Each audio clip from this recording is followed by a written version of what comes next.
Hello बच्चों, ये प्रश्न को देखते हैं। तो प्रश्न में दे रखा है ऑक्सीजन अणु निम्न के द्वारा निर्मित होता है। यहाँ पे 4 विकल्प दे रखा है। पहला में दे रखा है एक अक्षीय एस एस अतिव्यापन तथा एक पी पी अक्षीय अतिव्यापन। दूसरा दे रखा है 2 पी पी अक्षीय अतिव्यापन। तीसरा दे रखा है 2 पी पी पक्षवर्ती अतिव्यापन और चौथा दे रखा है एक अक्षीय एवं एक पी पी पक्षवर्ती अतिव्यापन। आइए मुख्य अवधारणा की चर्चा करते हैं। मुख्य अवधारणा। तो प्रश्न में क्या दे रखा है ऑक्सीजन अणु निम्न के द्वारा निर्मित होता है। तो अगर हम बात करें ऑक्सीजन पर अणु की, यहाँ पे अगर हम देखें तो इसका इलेक्ट्रॉनिक विन्यास होता है क्या 1s2 2s2 2p4। तो जैसे अगर हम देखें तो यहाँ पे हमारा क्या है, एक O है। तो यहाँ पे अगर हम देखें तो इसको हम क्या मान लेते हैं, इसको हम मान लेते हैं py। अगर यहाँ पे अगर हम देखें तो ये हमारा हो जाएगा y। और अगर हम यहाँ पे देखें तो इसको हम मान लेते हैं z, ये हमारा हो जाएगा pz। और यहाँ पे अगर हम देखें तो ये हमारा z और ये हमारा क्या हो जाएगा pz। और इसको हम क्या, ये हमारा हो जाएगा y।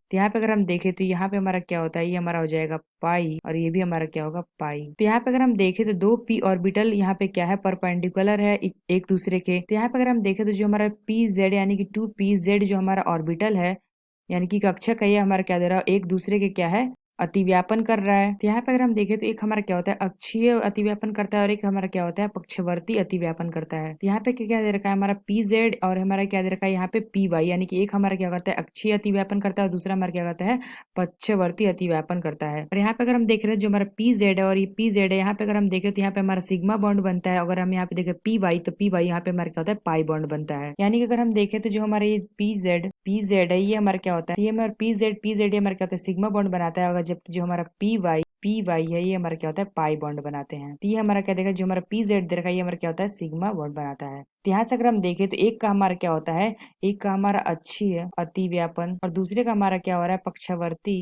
अतिव्यापन हो रहा है। तो यहाँ पे अगर हम देखें तो यहाँ पे हमारा py हमारा क्या बना रहा है पाई बॉन्ड बना रहा है, जबकि जो हमारा pz है और pz ये हमारे क्या बना रहे हैं सिग्मा। तो यानी कि हम क्या कह सकते हैं कि O ट्रिपल बॉन्ड O का सिग्मा बंध पी कक्षक के अक्षीय अतिव्यापन द्वारा निर्मित किया जाता है, जबकि पाई बंध पी कक्षक के पक्षवर्तीय अतिव्यापन द्वारा निर्मित किया जाता है। तो आइए अपना विकल्प देखते हैं कौन सा विकल्प सही है। तो पहला क्या दे रखा है एक अक्षीय एस एस अतिव्यापन तथा एक पी अक्षीय अतिव्यापन। तो यहाँ पे अगर हम देखें तो ये हमारे कहते हैं एक अक्षीय हमारा हो रहा है और एक हमारा क्या हो रहा है पक्षवर्ती अतिव्यापन हो रहा है। यानी कि अगर हम देखें तो पहला विकल्प हमारा गलत होगा।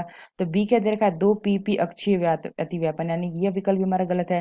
सी क्या दे रखा है 2 पी पक्षवर्ती अतिव्यापन, तो ये हमारा गलत है। तो यहाँ पे अगर हम देखें चौथा विकल्प दे रखा है एक पी अक्षीय और एक पी हमारा क्या है पक्षवर्ती अतिव्यापन। यहाँ पे अगर हम देखें तो हमारा एक अक्षीय है और एक हमारा क्या है पक्षवर्ती है। यहाँ पे अगर हम देखें तो एक हमारा सिग्मा बना रहा है और एक हमारा क्या रहा है पाई बना रहा है। तो जो हमारा पाई बंद बना रहा है वो हमारा क्या है पक्षवर्ती अतिव्यापन यहाँ पे हमारा हो रहा है। अगर हम देखें तो जो हमारा सिग्मा बंद है वहां पे हमारा क्या हो रहा है अक्षीय अतिव्यापन हो रहा है। यानी अगर हम कहें तो जो हमारा डी विकल्प है यह विकल्प हमारा सही होगा, यानी कि ऑप्शन डी। तो आशा करते हैं आपको समझ में आया होगा। धन्यवाद।